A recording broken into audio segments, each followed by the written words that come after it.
সুপ্রিয় শিক্ষার্থীবৃন্দ, শিক্ষা আনন্দমোহন উচ্চ বিদ্যালয় থেকে অনলাইন ক্লাসে তোমাদের স্বাগত। আমি মোহাম্মদ সুমন মোল্লা, সহকারী শিক্ষক, শিক্ষা আনন্দমোহন উচ্চ বিদ্যালয়। আমি আজকে তোমাদের আলোচনা করব নবম এবং দশম শ্রেণীর ফিনান্স ও ব্যাংকিং বিষয়ে। আর ফিনান্স ও ব্যাংকিং বিষয়ে আজকে আমার আলোচ্য বিষয় অর্থের সময় মূল্য। অর্থের সময় মূল্য, টাইম ভ্যালু অফ মানি, যার অর্থ অর্থের সময় মূল্য।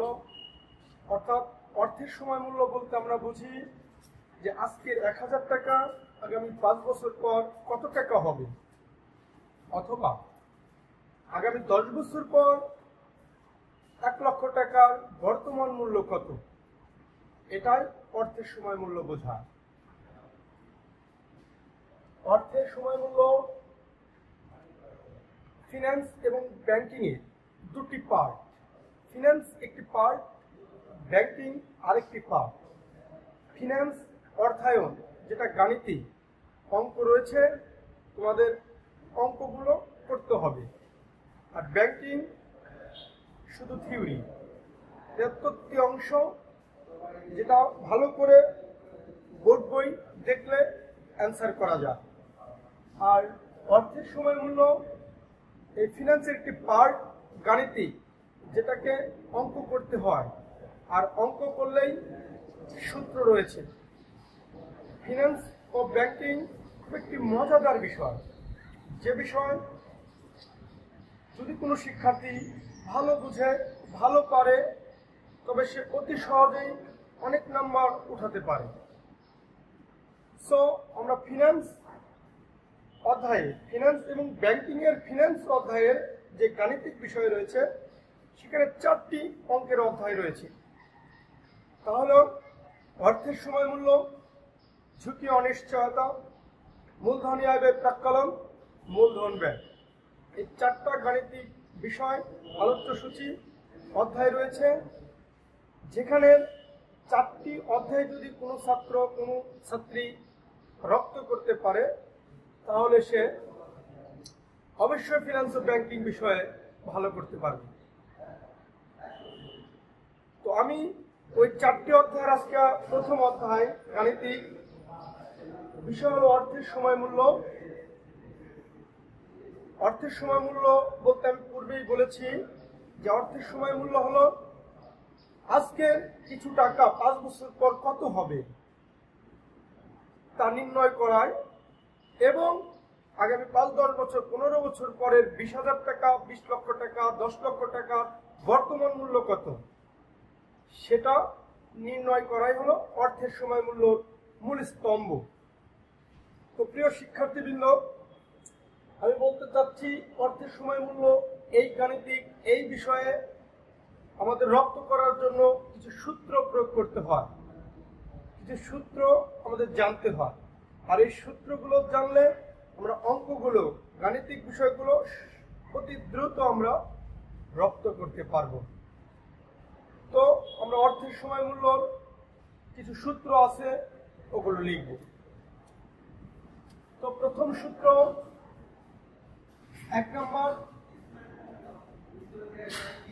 নম্বর সূত্র লেখার আগে লিখব, বছরে একবার সুদ প্রদান করলে, বছরে একবার সুদ প্রদান করলে যে সূত্র হয়, বছরে একবার সুদ গণনা করলে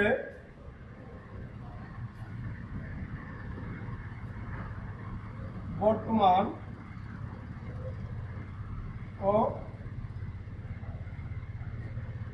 ভবিষ্যৎ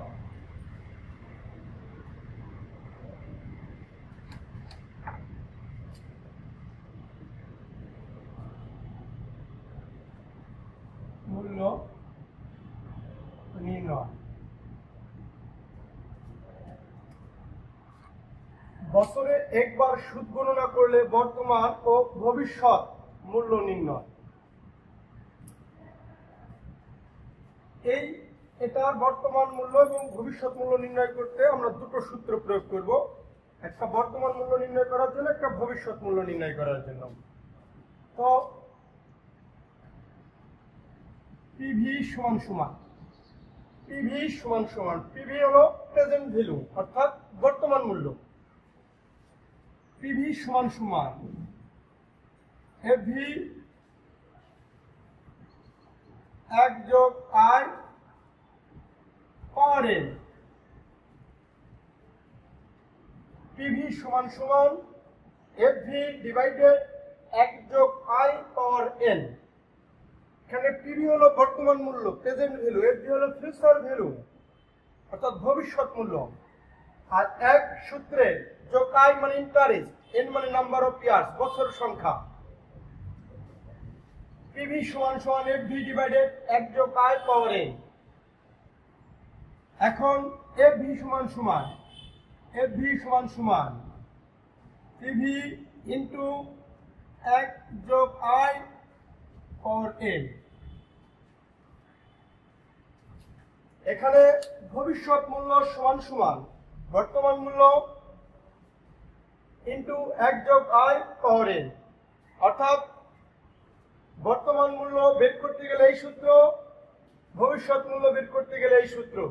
এখন আমাদের রপ্ত করতে হবে বছরে একবার সুদ গণনা করলে এই দুইটা সূত্র প্রয়োগ করব।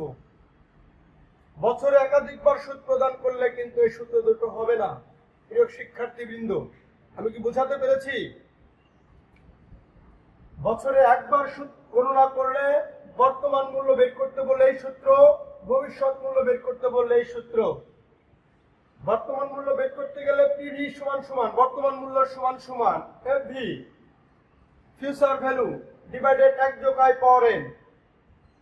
ভবিষ্যৎ মূল্য বছরে একবার সুদ প্রদান করলে ভবিষ্যৎ মূল্য সমান সমান বর্তমান মূল্য ইন্টু 1 যোগ আই পাওয়ার এন। আমরা পূর্বেই বলেছি আমি পিভি বর্তমান মূল্য, এফভি ভবিষ্যৎ মূল্য, এফভি ভবিষ্যৎ মূল্য, পিভি বর্তমান মূল্য। এক সূত্রের I interest N number of years. I interest মানে সুদের সংখ্যা, সুদ। এন মানে নাম্বার অফ ইয়ার্স বছর সংখ্যা। আমি কি বোঝাতে পারলাম প্রিয় শিক্ষার্থীবৃন্দ? এই দুটো সূত্র বছরে একবার সুদ প্রদান করলে বর্তমান ও ভবিষ্যৎ মূল্য নির্ণয়, তার জন্য এই দুটো সূত্র। এখন 2 নাম্বার হলো বছরে একাধিকবার সুদ প্রদান করলে, বছরে একাধিকবার সুদ প্রদান করলে বর্তমান ও ভবিষ্যৎ মূল্য নির্ণয়। বছরে একাধিকবার সুদ গণনা করলে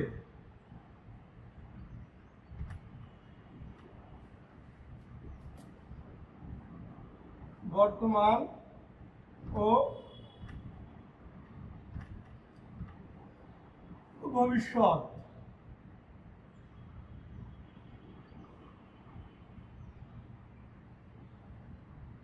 মূল্য নির্ণয়। প্রিয় শিক্ষার্থীবৃন্দ, আমাদের দ্বিতীয় অধ্যায়ের যে রয়েছে অর্থের সময় মূল্য রয়েছে, এখানে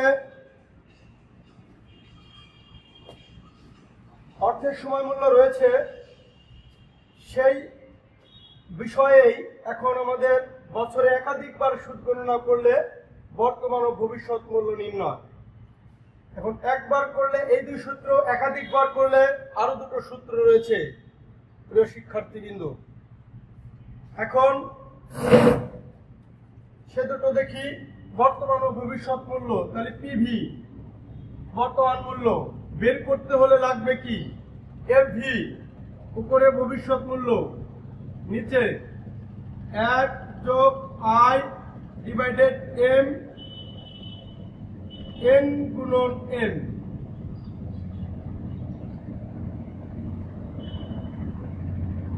এটা কি করব, বছরে একাধিকবার সুদ গণনা করলে বর্তমান ও ভবিষ্যৎ মূল্য নির্ণয়। বর্তমান মূল্য সমান সমান ভবিষ্যৎ মূল্য বা 1 যোগ I ডিভাইডেড M N গুণন N।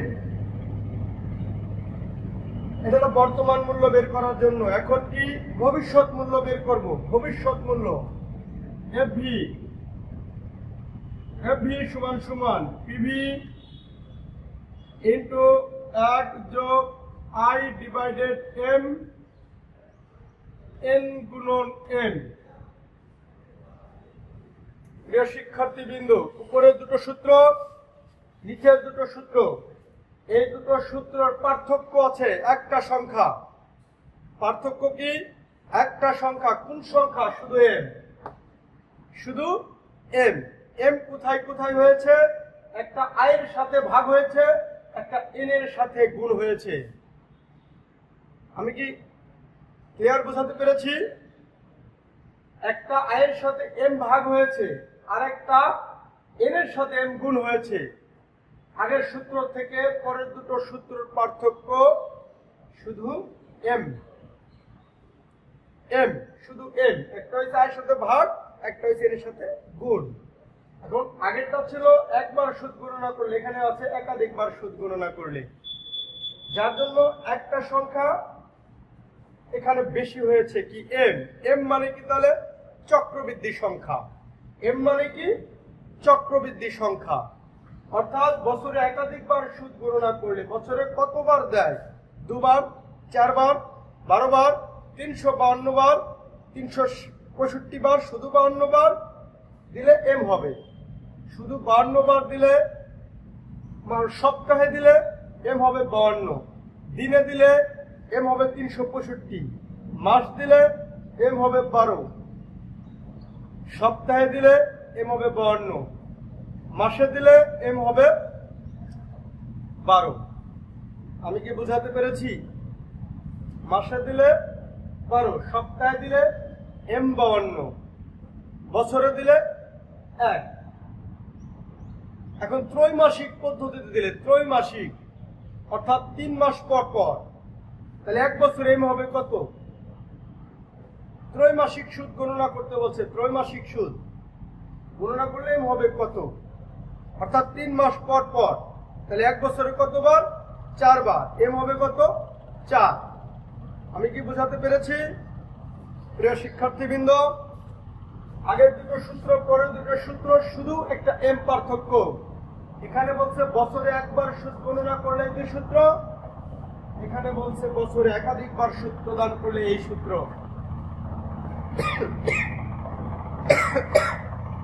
এখন একাধিকবার সুদ গণনা করলে শুধু M যুক্ত হয়। আমরা দুটো সূত্র আমরা মনে হয় বুঝেছি, সবগুলোই কিন্তু বলেও দিয়েছি। PV মানে কি? প্রেজেন্ট ভ্যালু, বর্তমান মূল্য। FV মানে কি? ফিউচার ভ্যালু, ভবিষ্যৎ মূল্য। I মানে কি? ইন্টারেস্ট, সুদের হার। N মানে কি? নাম্বার অফ ইয়ার্স, বছর সংখ্যা। এখন নতুন যুক্ত হয়েছে কি? M। M হলো কি? চক্রবৃদ্ধি সংখ্যা। বছরে কতবার দেয়, বছরে কতবার দেয় সুদ গণনা করা হয়, সেটা M। আমি 4টা সূত্র মনে হয় তোমাদের ক্লিয়ার করতে পেরেছি। এখন আমরা আরেকটা সূত্রে যাব। 1 নম্বরে দুটো সূত্র লিখেছি, 2 দিয়ে দুটো সূত্র লিখেছি। এখন আরেকটা সূত্র লিখব, সরল সুদের সূত্র। আরেকটা সূত্র কি? সরল সুদের সূত্র। সরল সুদের সূত্র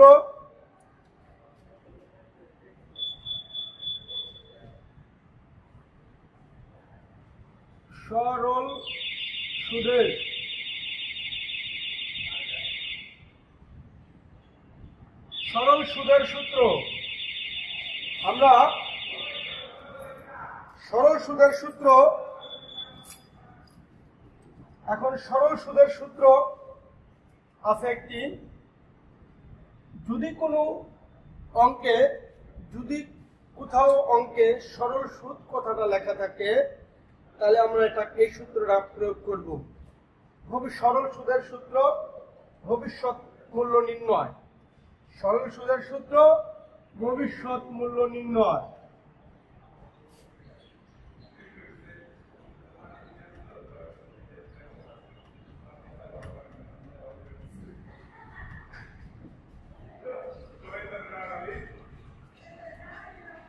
FV সমান সমান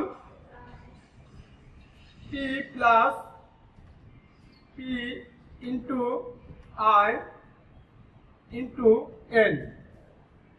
সরল সুদের সূত্র ভবিষ্যৎ মূল্য নির্ণয়। FV সমান সমান P plus P into I into N। P হলো আসল গুণন I ইন্টারেস্ট সুদের হার, N নাম্বার অফ ইয়ার্স বছর সংখ্যা। প্রিয় শিক্ষার্থীবৃন্দ, আমি সরল সুদের সূত্র ভবিষ্যৎ মূল্য নির্ণয় করতে গেলে যে সূত্রটা প্রয়োগ করতে হবে সেটা আমি লিখলাম। এখন 4 নম্বরে আমরা লিখব সরল সুদের সূত্র 3 নম্বর হয়েছে। 4 নম্বরে আমরা লিখব আরেকটি সূত্র যেটা আমাদের অঙ্কে আসবে।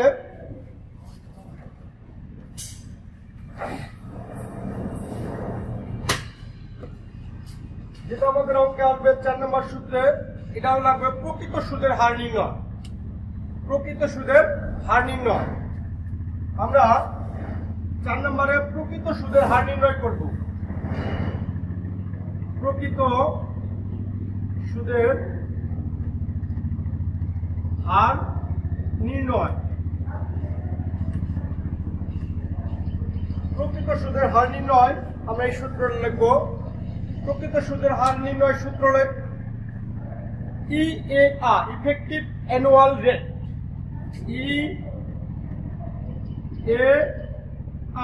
সমান সমান ইফেক্টিভ অ্যানুয়াল রেট। আমরা এই প্রকৃত সুদের হারের সূত্রটা হলো 1 যোগ I ভাগ M বিয়োগ 1। প্রকৃত সুদের হারের সূত্র হলো EAR সমান সমান 1 যোগ উপরে I নিচে M পাওয়ার M বিয়োগ 1। এই প্রকৃত সুদের হার নির্ণয় করতে বললে আমাদের এই সূত্র প্রয়োগ করব। সেটা হলো 1 যোগ I ডিভাইডেড M। পূর্বেই বলেছি এক সূত্রে I ইন্টারেস্ট M চক্রবৃদ্ধি সংখ্যা, এখানে বিয়োগ 1। এটা আমাদের প্রকৃত সুদের হার নির্ণয়ের সূত্র। তো আমরা এই 4টা সূত্র এখানে মোট আছে 6টা সূত্র।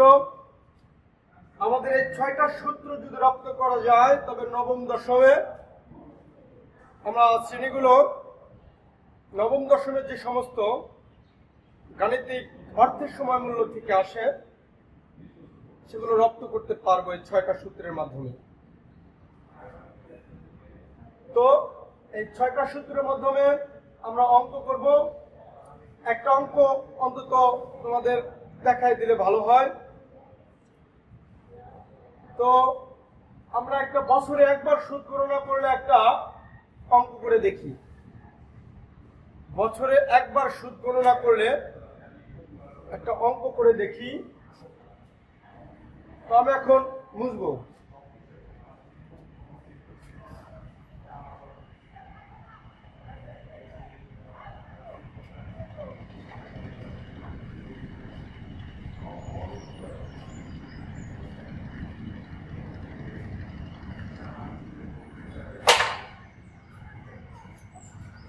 আমি একটা উদাহরণ এখন করাবো বছরে একবার সুদ গণনার ক্ষেত্রে উদাহরণ করাবো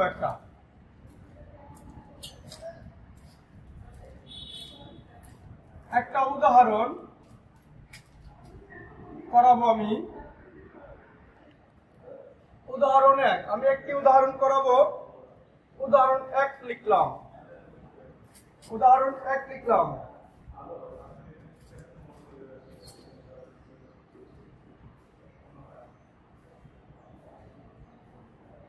সুদের হার 10% হলে 5 বছরে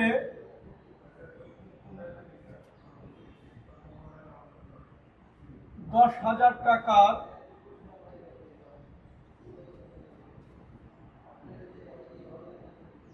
সুদের হার 10% হলে 5 বছরে 10,000 টাকার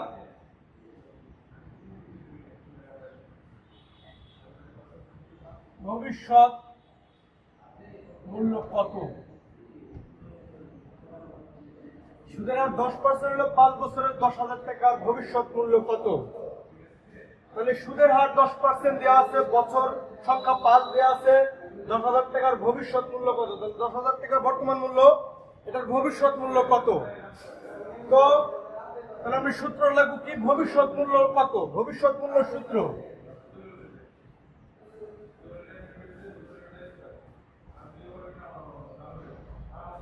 আমরা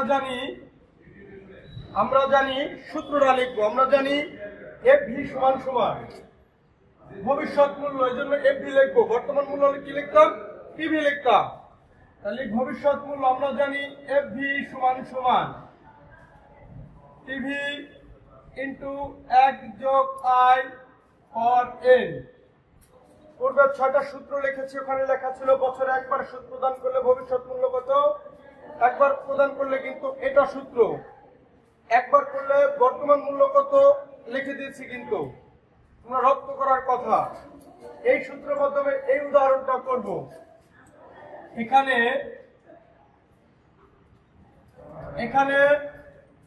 পিভি সমান সমান কত? পিভি সমান সমান 10,000 টাকা, আই সমান সমান কত? কি সুদের হার 10%, 10% করলে বা 0.10, আর লাগবে কি এন। এন কত? এন দেয়া আছে এখানে 5, এন 5 বছর। বলছে কি ভবিষ্যৎ মূল্য কত? এফভি সমান সমান হওয়া।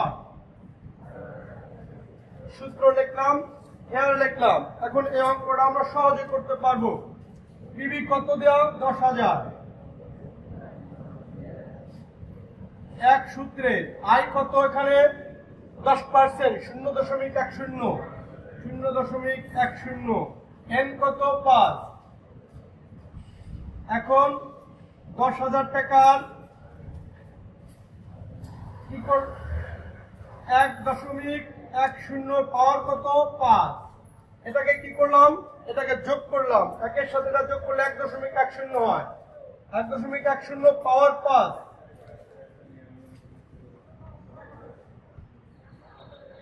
1.10 পাওয়ার 5 দিলে যা আসবে এটা এখন এখানে দেব। যাদের ক্যালকুলেটর আছে ক্যালকুলেটরে পাওয়ার দিতে হবে। 1.10 পাওয়ার 5 অতি দ্রুত আমরা পাওয়ারটা দিয়ে ফেলি। যার আছে 1.10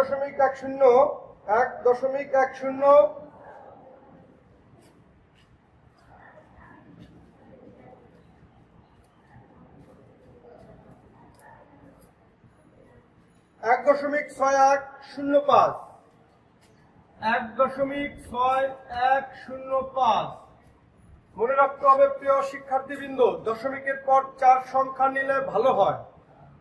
যতগুলো ওঠে সবগুলো নেওয়া যায়, কম নিয়েও করা যায়, কিন্তু 4 সংখ্যা নিলে সবচেয়ে সুইটেবল হয়, ভালো হয়। তো আমরা 4 সংখ্যা নিলাম। এখন 10,000-এ এটা গুণ করতে হবে। 10,000-এ এটা গুণ করতে হবে। হবে কত? 16,150। 16,150। তাহলে 10,000 টাকার 5 বছরে ভবিষ্যৎ মূল্য কত হবে? 16,105 টাকা। গুণ করে দেখি, গুণ করে দেখো সকলেই।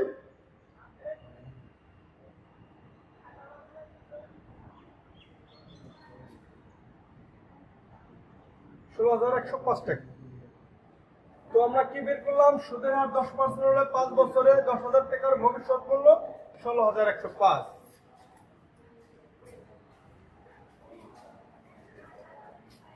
তো সকলকে ধন্যবাদ আজকের মতো। আজকে আমাদের এই নবম দশম অনলাইন ক্লাস জিটকা আনন্দ উচ্চ বিদ্যালয় থেকে ফিনান্স ও ব্যাংকিং বিষয়ে আলোচ্য বিষয় ছিল আমাদের অর্থের সময়মূল্য।